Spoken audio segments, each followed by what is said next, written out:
मुख्य चुनाव आयुक्त।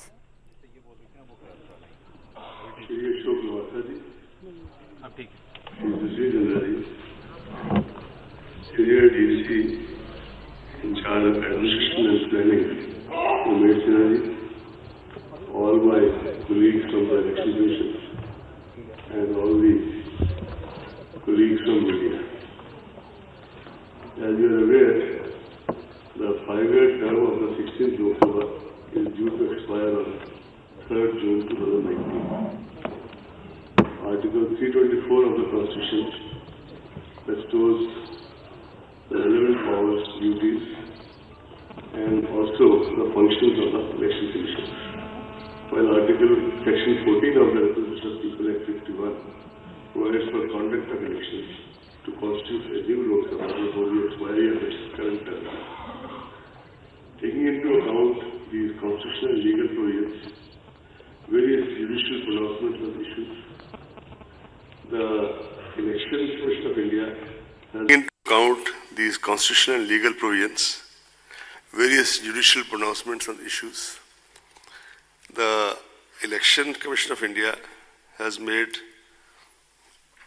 in fact, attempted a very comprehensive preparation for the conduct of election to the 17th Lok Sabha in a manner that is free, fair, inclusive, accessible, ethical, participatory, and also festive.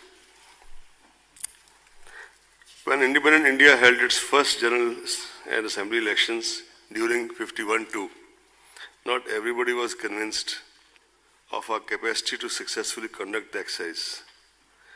In fact, democracies in the world, then numbering maybe around 40, most of them were very skeptical. India, by conducting our elections, emerged as a, should I say, beacon light for the emerging democracies all over the world. The scale and complexity of the elections has only grown since then. The population of India increased 3.3 times between 91 and 2001 census. But there are other statistics also which have gone up sharply, as expected. Mahatma Gandhi said, democracy must, in essence, mean the art and science of mobilizing the entire physical, economic, and spiritual resources of all the various sections of people in the service of the common good of all. Keeping all this in view, this commission started preparing for elections for quite some time. We started with organizing a series of meetings with chief electoral officers of all the states and UTs in order to review various aspects of election preparedness.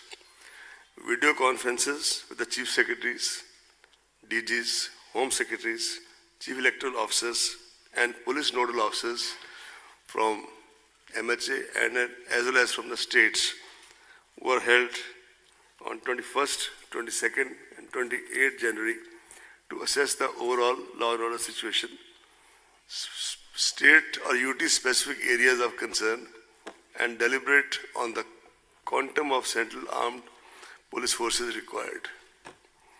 Several rounds of discussions were held with the Ministry of Home Affairs at the level of our officers, and we also had an in-depth discussion with the Union Home Secretary and his team. The Commission also held deliberations with several key departments, especially railways, in order to ensure smooth movement and facilitation during the conduct of elections. To get a first-hand knowledge of the status of poll preparedness in the states, we visited several states and UTs to review the poll preparedness.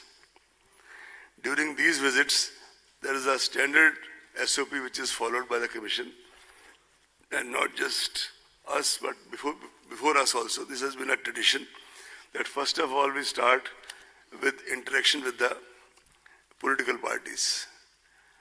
After that, we have the presentations by the CEO of the state, the police nodal officer of that state, and the central nodal officer from whichever CPF is designated for that state or UT. After that, we have a fairly in-depth interaction lasting maybe sometimes 10 to 12 hours, if not more, with the collectors, SPs, IGs, commissioners of police, wherever there is commissioner system, and all their colleagues. This is followed by a meeting with the central government regulatory departments, income tax, state excise, central excise, in order to talk about